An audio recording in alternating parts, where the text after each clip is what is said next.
Okay, welcome to this is the last real panel of the Indie Fantasy Con this year.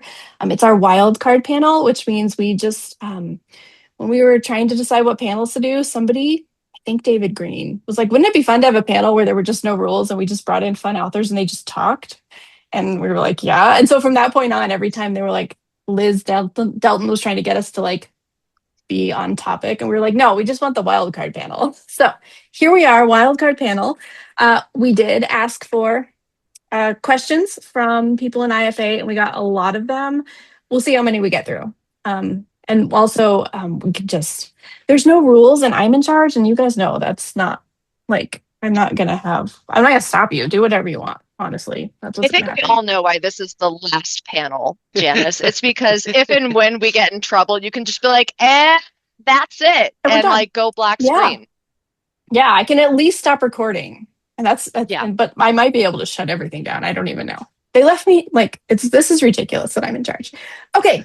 So to begin, what will either be fun or just a complete flop, why don't you guys all introduce yourselves and like what you write and all that stuff? I think a lot of people know you guys anyway, but introduce yourselves.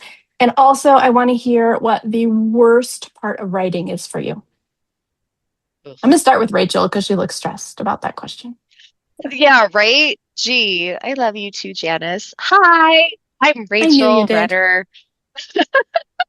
I write, like romantic contemporary fantasy, and I love me some hard magic systems. And I used to be IFA's president, and then I gave it She to said someone who's hard. much, much, much, much, much better than I am, Liz Delton. But I miss you guys like every day. And the thing that stresses me out about writing is writing. I spent most of my day saying I should be writing. Why am I not writing? Why am I writing right now? I hate what I'm writing. No, I mean, like, I like to write, but the thing that stresses me about writing is writing. If I'm not writing, I'm stressed. If I am writing, I'm stressed. If I'm not That's writing enough, fair. I'm stressed. It's all stressed. It's all Yes. stress. Totally fair. Yeah. Yeah. Lichelle, I choose you, Pikachu. Yes, Ooh, there you go. love it. So I'm Lichelle. I am a fairy tale romance author. I do no spice, opposite end of the spectrum. But yeah, I would say one of the hardest parts of writing is just getting the first draft done and not like constantly going back and like, oh, I gotta fix this. Like just writing the first draft, getting it done. Agreed. And not questioning every decision you're making while you're doing that. Yeah. All right, Andy. So I'm Andy Peloquin. I write cozy monster smut. In case that was, if you haven't read any of my books, I'm sure you can find a lot of them out there.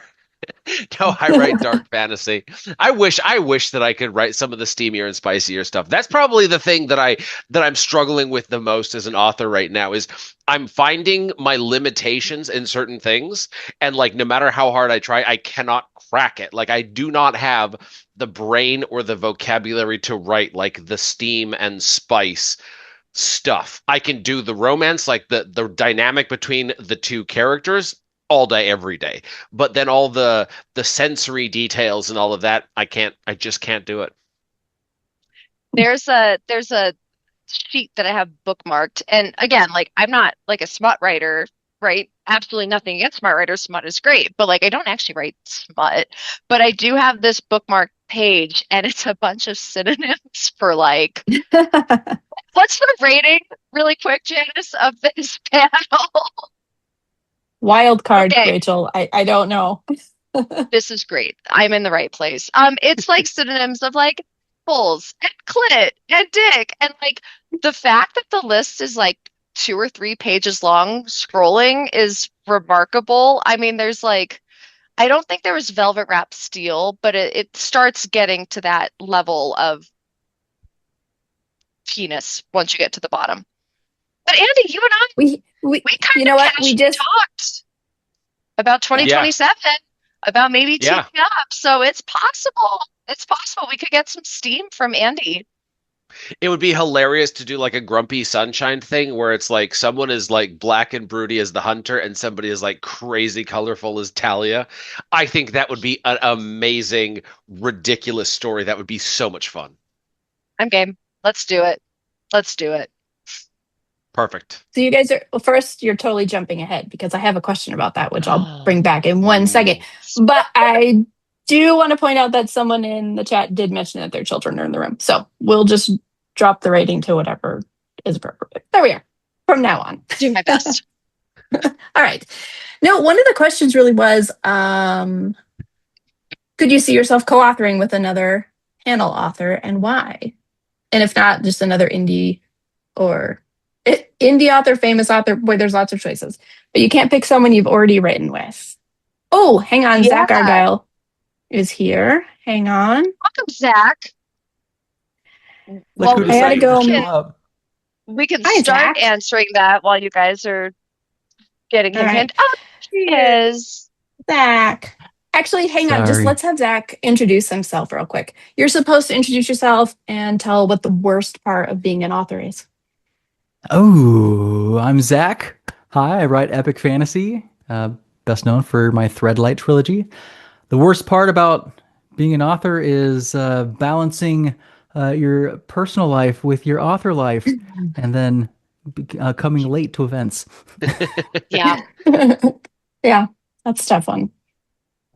All right, so now the question we were talking about is if you were willing, or would you be willing to co-author with any of the other panelists?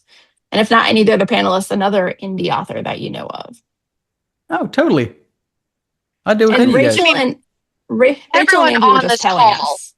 Yeah. Everyone on this call is amazing. I'd write with any of you. Not well necessarily, right? But I would write with all of you. You, But you set Andy that and I, you set that Right. benchmark going, and I may not write great, but I'll do it. would do it. No, I think Andy, we were at Emerald City Comic Con together, and you rolled in one morning. You were like, "Okay, Rachel, I got to tell you, I'm talking to a bunch of your readers right now who are also my readers, right? Isn't that how that started?" Yes. And they were like, "You guys need to collab on like a dark, grimdark, smutty romance, maybe?"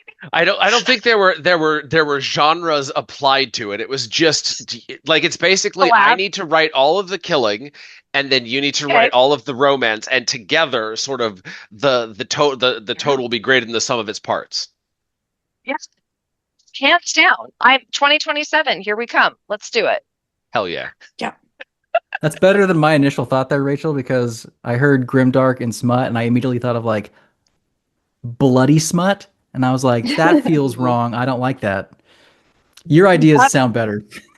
Apparently there's some, and I haven't read it, but like I think like Haunting Adeline, right, has some really, really dark stuff in there. Like, correct me if I'm wrong, but like didn't someone get their hands cut off because like he looked at the female main character or something, and so the male main character like left the hands on someone's porch? Am I making this up? But I'm pretty sure that was in there. That trust seems you on that very one. tame. That's tame to some of the stuff that I've heard or read. Like there was this one big book coming out, I think just came out from Tor or something, where it was like the love interest is the one who has to murder her every week for like the sacrifice to the gods, but she's immortal. And I'm like, I mean, that is just a really fucked up way to start a relationship. I apologize, Jessica. A very, very unpleasant way, a fricked up way. If any children are listening, no relationships with people who have to murder you every week. That is out. Avoid. We don't do that. Avoid. Lichelle, what about you? Would you co-write with any of us or someone else or in general? Yeah, I would. I mean, I wouldn't enjoy it, but I would. I would do it. I would got that too. Now, here's the thing. So I've been a teacher for 12 years. And so my kids that I started teaching in my career are now high school students. And so I would have to choose a pen name because I would be mortified if my kids found books that had stuff in it. And they were like, "Miss Slater, I got your book."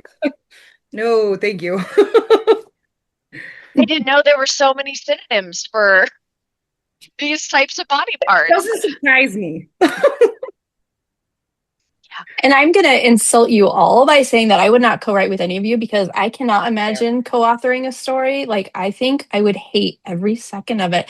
And I feel like that makes me a complete control freak, but I know people do it and love it. And it sounds so terrible to me. So I love you all too much to do that because I would end up hating you and us in the book. And It's fair. It's fair. It's so fair. It comes down to one of you needs to be okay letting the other person drive and just coming along behind. So I'm on my second co-write now. I'll start a third one later this year.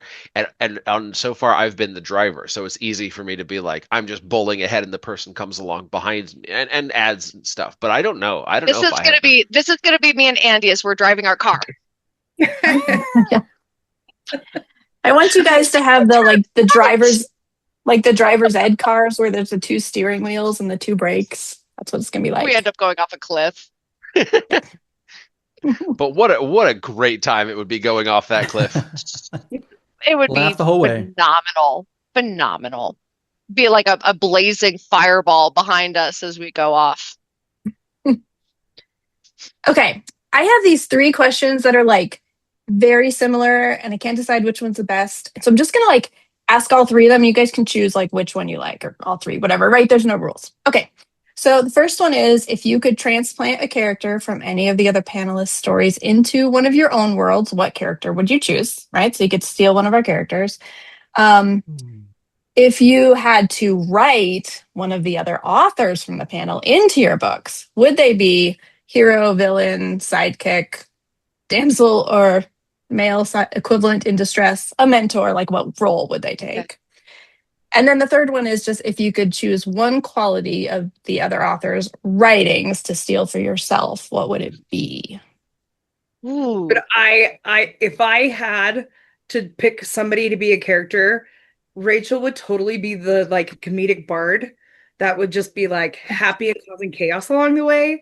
I would totally plunk right I'd into be it. honored. Awesome. I'd be honored. I'd be so happy to be your comedic bard. I just think it'd be awesome.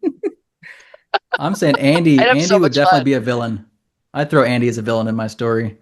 Do you have a He's cat? tall. He's tall and talented and conniving. It's unfair. Got to be a villain.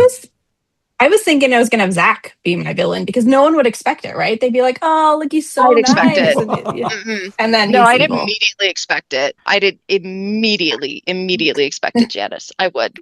She already. I love you, Zack. You. Yeah, yeah. I think it's that like nice, wholesome look, and like you've got your whole like Captain America shield behind you. Like I think you're probably a malicious, maniacal villain in real life, and you just do a really good job hiding it. I think so. I think so. I think you're an evil mastermind. So in my book, you'd be the evil mastermind. Janice, you would be the bard telling the story, honestly. Like I could give you like a little loot. Andy, you know how in Peter Pan, like when they did the adaptations, they couldn't have animals on the stage. So like in the movies and on film, like they would have a guy dressed as a dog. You would be that person in a dog costume, but like with a really powerful wizard staff. So like you'd be the most powerful person. Right? Okay. Lichelle, oh my God, you're so cool. I kind of envision you as like the green fairy, like sitting on the shoulder, like who comes in like with the absinthe. You know what I mean? Like in Moulin Rouge. And like you're like guiding people the whole time. Maybe a little drugged up. Yeah. Only if you want. That'd be a great story. Andy, what about you? You know, if I was, let's say, let's put this in terms of like a D&D party. Zack would be like the paladin. You know, nobody looks that handsome and doesn't belong in a really cool suit of armor. Like, you know, we could have him go down the route of evil paladin. You know, sort of Arthas becoming evil, but he's got to start off paladin. Janice is very much the wizardly type. A little bit. I see like a mountain druid, kind of like out in the bushes and just coming in, dispensing little bits of wisdom and vanishing again. Rachel, you 100% are the Chaos Goblin. Goblin? Not I don't not even get to be like a tiefling. I have to be a goblin. what so you are the Chaos Goblin in the sense of whatever race you are, everyone will just say, "Oh, it's the Chaos Goblin." You know, you could be an elf, you could be whatever, and it's just, "Oh, it's the Chaos Goblin back." I feel like I'm And getting typecast. Lichelle, I see you as the bard, but not the musical type, the storyteller type or the poet type. I'd take it. Yep. And maybe that teacher energy coming through. Yeah. Yep. Now, part two of the question, I have not read everyone's books. I have read some of Janice's, and man, I would love to put Pern in one of my stories just because I love Pern so much. Little friendly little kobold who just like makes Precedent everything has been better. established. Andy did it, and it was awesome. Oh, nice. I had to So- read 4 books to get to her, but that's like, there she is. So Pern can hop dimensions. So if at any point you want to have a little kobold appear, but she has to embellish things, and that embellishing has to be the whole point of her presence there. Mhm. It's awesome. I was gonna say I want Biscuit in my books. I need to grab Biscuit. Here, I'll grab a biscuit for this. Talk amongst yourselves. I was thinking I would like Flibbit to come in and dispense Oh. A biscuit. random cryptic wisdom and just disappear. I think there was something so lovely about his appearances. He's a little bit like Zifnab from the Mhm. Deathgate cycle. So Fizban was the one that was written into Dragonlance, and then when they wrote the Deathgate cycle, they twisted it on its head, where the dude Zifnab is basically alternate dimension Fizban wizard dude, but he's a little crazy. And I think Flibbit is the perfect Zifnab. Kind of a Hoyd. He's this little peddler guy from my books that, shows up. He's He great. seems in I a love lot, him. But yeah. Yes. Hi, Biscuit. All right. Are we moving on? Let's see. I actually have this question's actually like almost like a little serious. Not really serious, but a little serious. So for Very much everybody's the wrong content for that. backgrounds, I know. What are we doing? They wanted to know more information on everybody's backgrounds. So they were talking to me. So they said, at times I refer to myself as an ex-rocket scientist. How does that influence your writing? And so from the backgrounds that you came from, like, do you think it, or even your current lives, whatever, how do you think it impacts your writing? Lichelle, do you have an answer? I'm just picking someone who's nodding. You're good. Okay. Yeah. I don't like to jump because I'm usually the first one to talk whenever we have meetings or whatever. And so I'm like, I need to learn how to be better at that. But a lot of what I do, my family likes to go camping, hence the Great Basin shirt. We go everywhere. And so whenever I come up with a book, I usually use a familiar landscape into the book. So my Aladdin retelling is based off of Southern Utah because we go there frequently. And so I love pulling that information from places that I've been and like little things I noticed along the way, like toadstools or whatever. It's like, oh, that would be a cool little creature. Let's throw that into my next book. So Cool. Yeah. That's really cool. I do the same thing, Lichelle. I've been around the world a lot, and I've traveled a lot. But my background is psychology and neuroscience. So my background's weird. I have a very like quilt work history. Andy and I were talking a lot at Emerald City, and we were like, wait, you did that too? That's crazy. So yeah, I did psychology and neuroscience, and then I moved to Japan for a while, came back, moved to Istanbul, Turkey, did that, worked at like a pharmaceutical company. I've worked in translation and localization and marketing and advertising, but like my love is always people and the interactions between people. So I think that psychology and traveling around feeds into my books and my characters in particular quite a bit, and especially the interactions between characters. It makes it so I can go deeper in their heads, and it's a joy. I like it very much. Can I add And you're back good. a second? So, sorry, I just was thinking, being a teacher, I actually keep a note on my phone with cool names that I hear coming through, and then I use those as character names too. Oh, Smart. that's good. Genius. Yeah. Yeah. How about you, Zach? Yeah, so I have a degree in electrical engineering, and I'm a software engineer still. And I think that is part of the reason why I really like structure in my magic. And there's some people who really hate it. Some people like the structure. Some people just want it more free flowing. But I think that's part of the reason why I like it. I like in my head, I'm like, if there's magic, people are going to categorize it and try to understand it, and there's going to be some kind of structure around it in the world. So that's probably why I do that. And then yeah, the other big part of my life is just family. So I got two kids, 11 and 7, and spend a lot of time with them. And so families end up and parenthood ends up a lot of in pretty much all my stories. And marriage pops in a lot for some reason. I like my wife. I don't know. So I think those She's are so probably the awesome. two main things. Yeah, she's pretty great. Yeah. One Andy. thing one thing that I was kind of told I did in my writing a lot. I didn't realize it until I think till about my third series. Someone was commenting on how none of my characters have like a sense of home. They never live where they belong, or like they never stay in the place of their birth. So the hunter is born who knows where, has never gone back.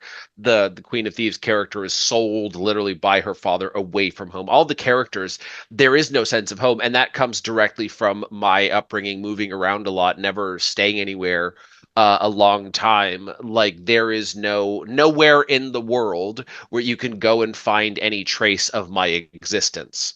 And it's a strange thing to realize, um, but it creates this interesting exploration of a character, like how we leave our mark on the world, how we feel like we belong somewhere, and that sense of home really comes in through the people around you. You know, like the places you create for yourself. So knowing that the characters, even though they kind of go on these long journeys, they really create that sense of home with the people around them. I think that's something that shines through a lot in pretty much everything. Yeah, I love that. Hey, just a little side note here, Zach. Someone did comment a little while ago in the chat that you absolutely are evil. And then they said, have you read Five Silver Rings? And that is a short story that you wrote. You are kind of evil for writing it. But other people were asking how to find it. And I know it's been in anthologies or whatever. So anyway, do you have a minute you could tell people where they can read how evil you are? Yeah, you can get it for free. If you join my newsletter, if you go to download.zackargyle.com/5-silver-rings, it'll pop up. Or news.zackargyle.com, I think has also got a link to it. And it was also, yeah, recently or I guess not too recently, earlier last year, maybe, or the year before that, in one of the grimoires for Grimoire Press. I think it might have Yeah, been the dragon. Dragonsteel of 2024. That's what I was thinking too. But I didn't want to give them bad information. So, all right, new question. Did anyone have more things they wanted to put into that? Okay, just checking. If you could have a griffin companion made of a combination of any two ordinary animals, what type of hybrid would you create? And what type of power would it have? Prairie owl. I want a prairie dog owl. And I will get back to you on the power, but I want a prairie dog owl. That's all. Yeah. Yeah. Prairie dogs are the best. They communicate really well too. Yeah, I think the dog from Neverending Story, where he's like also a dragon, that would be what I would want. And I would want to just be able to fly wherever. I don't care about magical powers. I just want to be able to fly wherever. Yeah. Totally reasonable. I feel like flight is part of every single one of these. I want an eagle mixed with a panda bear so it can just fly and hug me anywhere, anytime. I just feel like getting a hug from a panda bear has got to be the best thing in the world. Eagles have Yeah. sharp bits, though. You know what I mean? Yeah. Like, You it's don't gonna have hug the talons eagle for beak. part. Oh, the eagle You part. hug the panda part. The eagle part's just there to get it to you. I love it. It's like a panda delivery system. Yes, exactly. I think a moose, but with the temperament of like a really good dog, Oh yeah. right? You would have That like would it would actually be be this awesome. this great big fucking thing that just loves the shit out of you, but God help anyone who comes at you. Like that would be a great pet. That would be because moose look like they should be nice. Like they look like kind of like I'm dopey and fun, but then they want to kill everybody. So yeah. Yeah, I love Next that. story, Andy. You need a moose I'm animal companion. it's Spoiler it's alert. it's the story I'm working on right now. It's about a war moose. How have I not read That's this yet? awesome. What the heck? Right? I just started You're last holding week. out on us. All right. I I can't answer this next question. I can't think of anything, but here's a question for you all. What is the weirdest position you've ever read a book in? I did a reel on It's, that. I was going to say, I feel like Rachel would have an answer to this. She First would half of have that an question answer made for me real nervous. any question that starts with what is the weirdest position. Rachel will have an answer for it. Whether it's So what is the I'm weirdest pretty, position you've ever worked at, what is the weirdest I'm position pretty you've read a book. hypermobile. There's a lot I Oh can no. do. I've definitely been like, I've broken onto a roof before, like of a tall building, and read there. I've read upside down. I don't know. Like yeah, I don't know. I've probably read in the Human Pretzel at some point. Yeah, like What, Michelle? like I feel like I'm like up like yeah, like upside down, backwards, Yeah. laying on a bed. I mean, I You know, once read I have an Walking. answer. Go Go for it, ahead. Go Andy. ahead, Zach. Go, Zach. Okay. Um, uh, I read once on a tuk-tuk in Cambodia. So there's my thing. Those are like the little Oh, like cart mobiles that like mini taxi kind of things people drive you around in. It wasn't super effective because it's pretty bumpy, but I did get some reading done. nice. Andy, I think the Uh, question for you should be, where's the weirdest place you've written? Because you are the most Oh. like rigorous, like dedicated. What's the word I'm thinking of? I'm a writer. I don't know words. Like no one writes like you do. You are very serious about getting your writing time in. So I'd be more curious to know the weirdest place you've ever written. Like this guy written. writes on road trips. oh, that's what I do. I guess I'm just a slacker. Yeah, just to write. I think I was working on a story and I was on my paddleboard and I just had this idea that I had to write down. I pulled my phone out of the dry bag and made a note for the story. That's probably the weirdest. But I read, it was actually coming back from Dragonsteel in December. I read Walking Through the Airport. I was on like the last 10 pages of a book. And so I'm walking through the airport with my luggage and my phone in my hand. And I'm like, I just need to get to the end of this book because I have to know how it ends. And I finished it just as I got out to catch the Uber to come home. Nice. Wow. Yeah. I I had a used to traumatic experience. go Sorry. ahead. I had a No, go traumatic ahead. experience once when I was in grad school and we had to go present our thesis at a conference. And so I was in the back of the bus reading The Book Thief for the first time. And so I'm like sobbing Mm. literally in the back of the bus. And people are like, "Are you okay?" I'm like, "Yes, this book is amazing." Like people are like, "Okay." Now they were just jealous. They were like, "You're clearly reading something good." It was so good. I used to write a lot, like, because like you always get like the good ideas for writing in the shower. And so my husband discovered that they have like waterproof paper and these like pencils that write on it. So like there was always like a big suction cup thing to the wall of the shower. And like sometimes I'd come out of the shower with like 6 sheets that I just sit there and written. And if the hot water ran out, that sucked. But yeah, like that was the That's best place to awesome. write ever. Yeah. Your husband's the All best. right. He is. He is. What Okay, so the question says, what standalone indie fantasy author's book or work would you take to an abandoned island?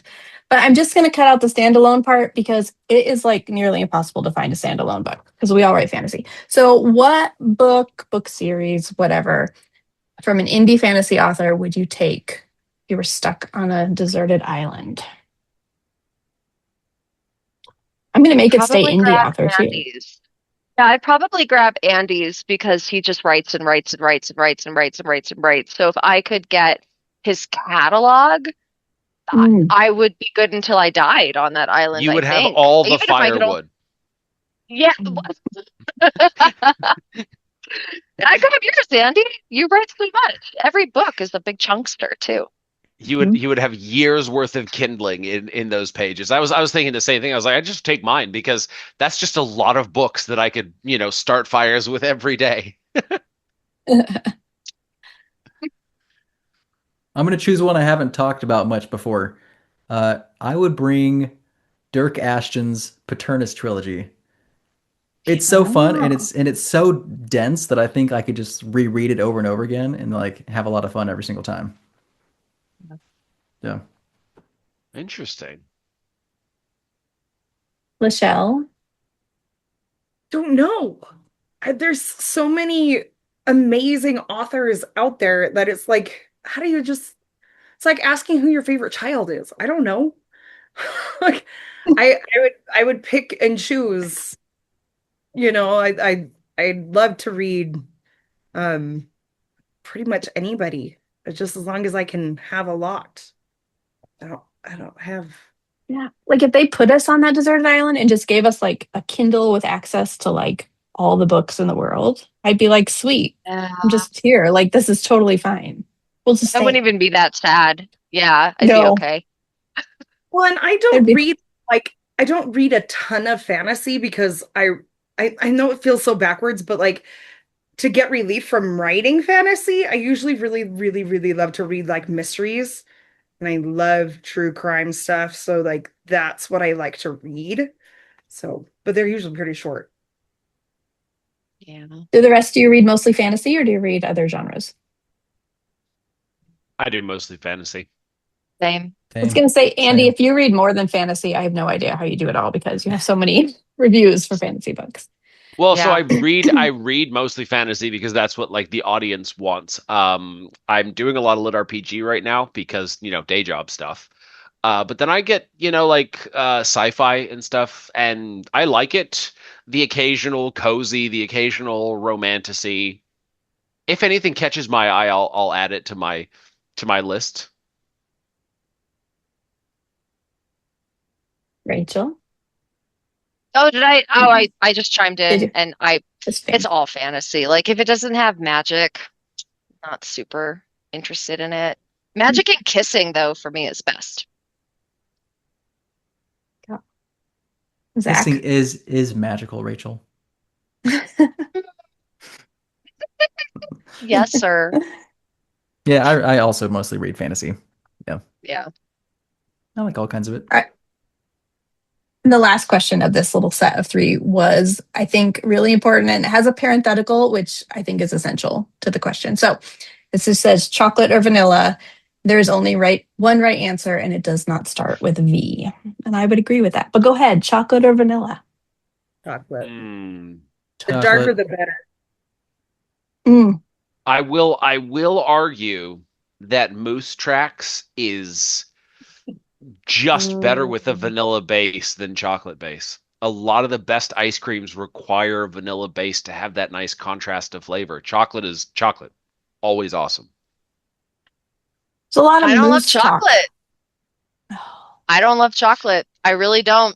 If I was starving and you handed me a Hershey's Burner. bar, I know I probably wouldn't even eat it, right? Like if I hadn't eaten all day and all I had was like a Hershey's bar, I don't think I'd eat it. That would be like a day three kind of thing.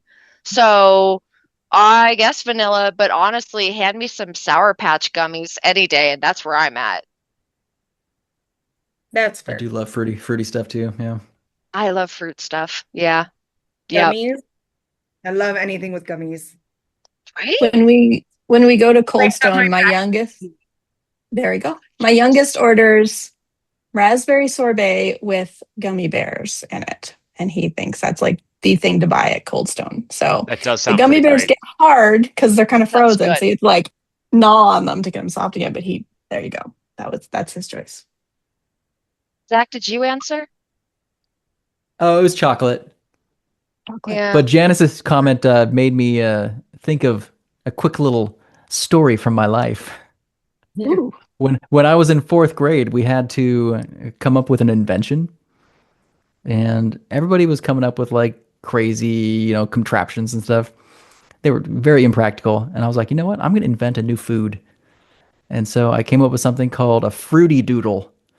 That was a chocolate chip cookie, but instead of chocolate chips, you put fruit snacks inside, and they melt in the oven. And I remember them being very good, but I refuse to make them because I'm pretty sure they're nasty, and I don't want to sully my memory. If anyone tries a fruity doodle, let me know. When you lean forward, Zach, and you've got like that outer red circle, you look like you're like straight out of a Renaissance painting, or or like the Dark Ages paintings. Right? Yeah, you look very Saintly. sanctimonious. Yeah. That's the Saint right Zach. word. Saint Zach. Yeah, Jessica says she's gonna go try a fruity doodle, so you have to report back, okay? We need to know. We need to know. Yeah, we do. All right. I do have MH Woodscourt actually wrote a question out to each of you. And we're just going to start with the one to Rachel because I actually need to understand why people keep talking about this because I missed this. It says, why does Rachel have gorilla hands? So what's with the gorilla hands? Okay. It keeps So coming up.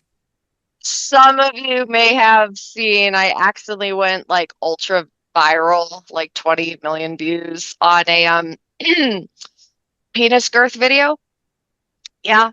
Yeah, that was when I took out the wine bottle and the sauerkraut jar and it was the whole thing.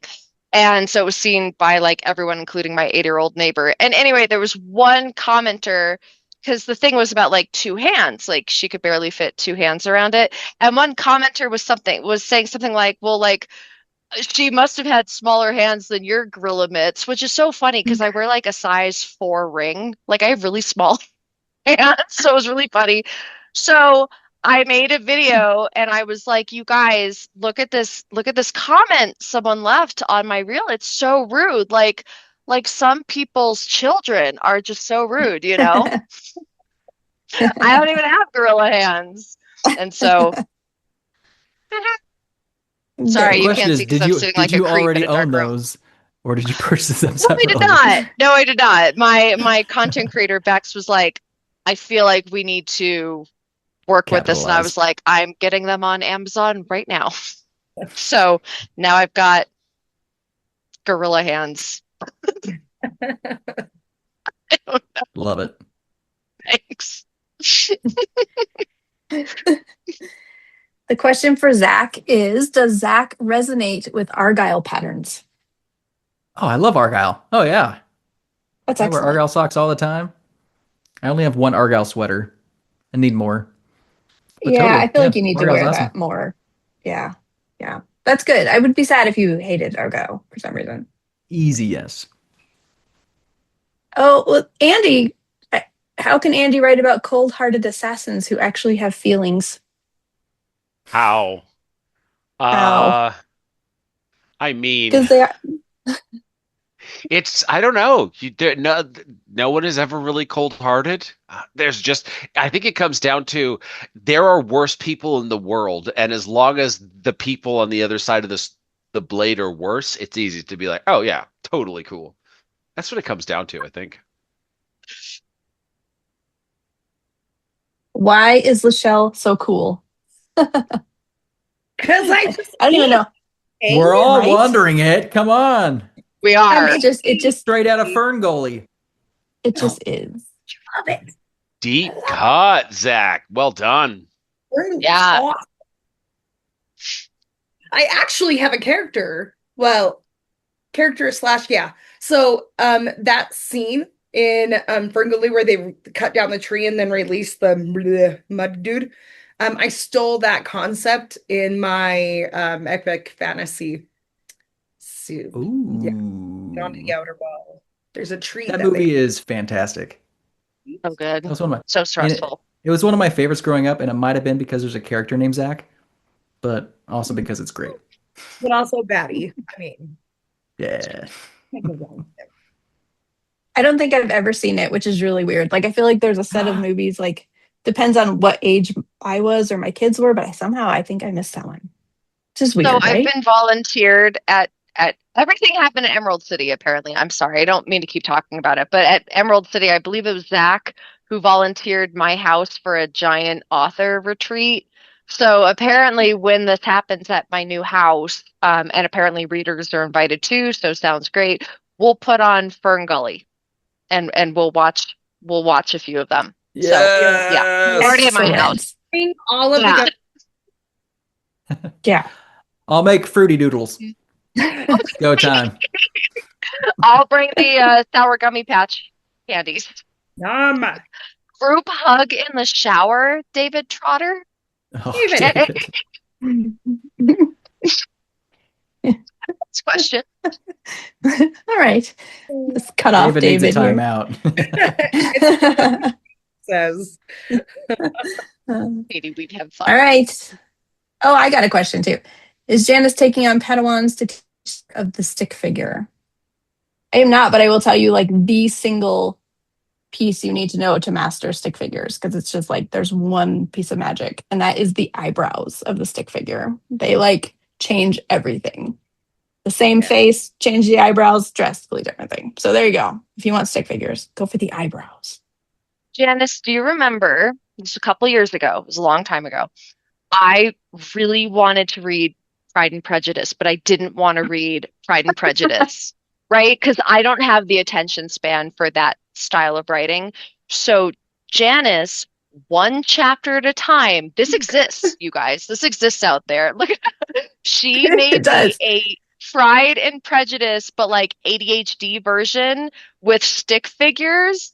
And I digitized them and it's incredible. Like it was actually the most interesting and compelling story ever. And I've genuinely looked forward to like the next chapter because she just cut through all the crap and the pining and the prose and all that. And she like just gave me, and I was invested. I was like, what do you, he like didn't know that she said this. And it was great. It was one of my favorite stories of all time was Janice's stick figure ADHD Pride and Prejudice.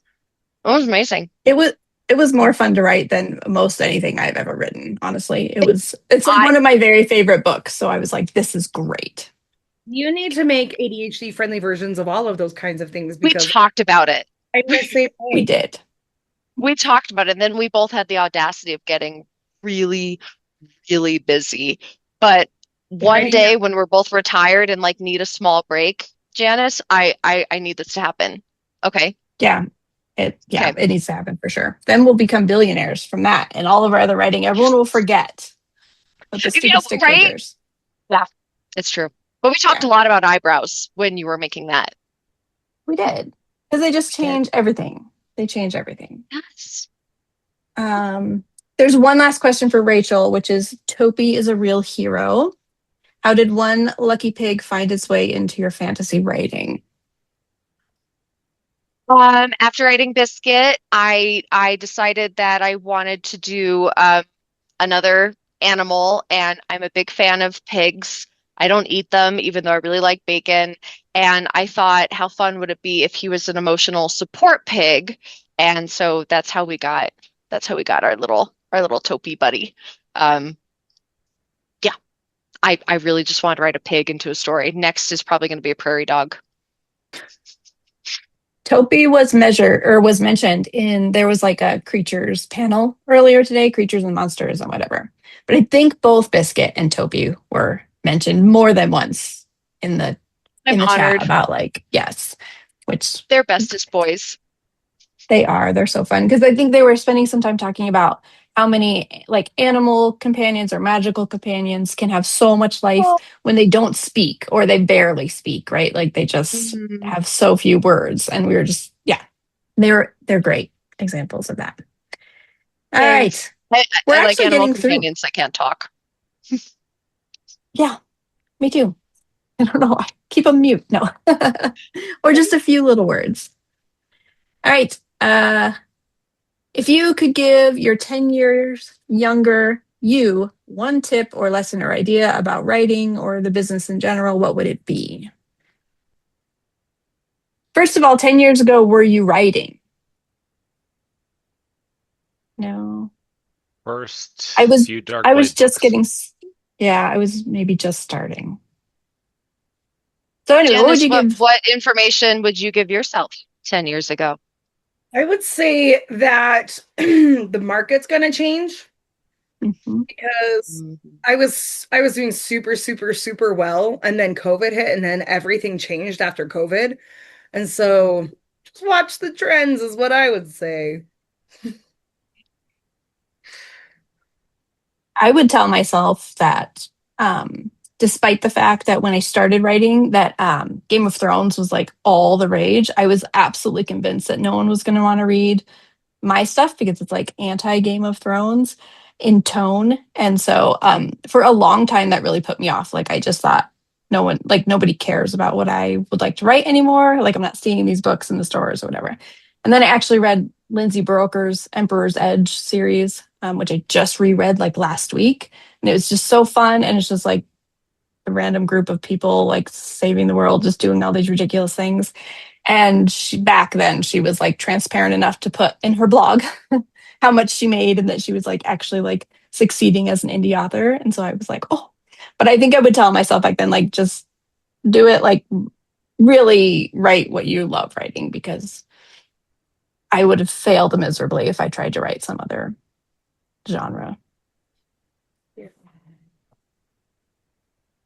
Zach? 10 years ago, I was just starting to write my first book. I don't even know how far along I was in 2016. I don't think I was very far. But if I could go back, I would tell myself, "Hey, take this a little bit more seriously," because I was just writing it for fun, and published the first book in 2020 because COVID hit. Like if you go look, I released it in March because I was like, "Oh, all my friends and family are currently in lockdown, and so I'm gonna publish my book so people can read it." And I wish I had known that people were going to like it more, and then I could have taken it a little bit more seriously. Books 2 and 3 I took more seriously, and so that I'm more proud of those two than I am of the first one. But that's probably what I'd say. Yeah, take the first one just as seriously as you might if people will, expect people will actually read this. Yeah, I wish I would have thought, hey, maybe people will read this. And so I should I called it a book one, but I never thought anyone would read it enough to want a book two. And so when it came to be like, oh, I had to write a book two now, I was like, ah. So yeah. And you both are such good, like you're just phenomenal writers, so that's funny. I'm sure you're not taking yourself seriously. Books are still just absolutely phenomenal. I don't know. 10 years ago, I didn't understand how people could write a book. I'm not one of those people who knew that they were going to be a writer. I just incidentally wrote my whole life. Like I had a blog in Japan that was really popular, but that wasn't real writing, and I would write all this stuff like for fun, but that wasn't real writing. Like I had no idea how people would actually write a book because anytime I would sit down and think about what I wanted to write, nothing came to me.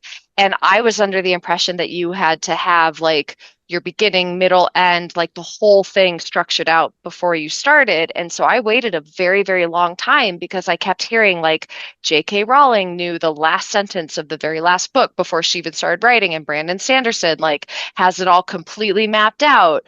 And I didn't realize that you could sit down and some people actually start. I know it sounds crazy, but some people write a book without knowing really any of that. Um, I probably would have started writing a lot sooner if I'd realized that there were multiple ways to start writing a book. Andy? I would probably tell myself to think about the long term. It's a hard thing to think about when you're young or younger, but like, if you're gonna do this until you are too old to do this anymore, there's no reason to rush anything now. Nothing has to happen right now. You can take your time and make sure that everything is good, that you have all the pieces in place so that when you actually do launch, you're not, dropping something that goes nowhere. So I think I would have told myself to slow down a bit and just learn everything, be ready. Yeah. Lichelle, did you answer this one yet? I should know, but I Yeah, don't know. Did you answer? but I'm going to add. Okay. So one thing too is after what you guys were saying about realizing that people were going to read your stuff, I actually, when I started publishing, I wrote cozy like Hallmark style books, and that wasn't working for me. And then I did sci-fi fantasy, which was hilarious because it was literally a circus that was a spaceship. And it's a great book. People love it, but I cannot market it. And once I found my genre and realized that I was really, really good at writing fairy tales that are twisted, um, I agree with the sentiment of you're going to be somebody's favorite author. Just hold on to that because it can get really discouraging sometimes. And so yeah, there's always going to be somebody who really, really loves your books. Yeah. The other thing I would tell myself that you all remind me of, because you guys, I have actually met all of you in real life, which is so exciting to me. Like, you're real people. I know you're real. There's so many authors I've known for like 10 years and I still like have never seen them in person. But I think I would tell myself that being an indie author did not mean being totally isolated at home by yourself, which is what I thought. Like, I had no idea that there was like this community of authors, and like I would have jumped into it, I think, a little bit more enthusiastically at the beginning if I could have known that it would be this great. Sure. Janice, a couple of my readers who's they've also read a lot of other people here. They begged me to ask this question that we ask anytime I do an AMA in my Discord. If it's okay, it's a quick answer question, which is if you could choose any cookie to bring into battle, what cookie would you bring and why?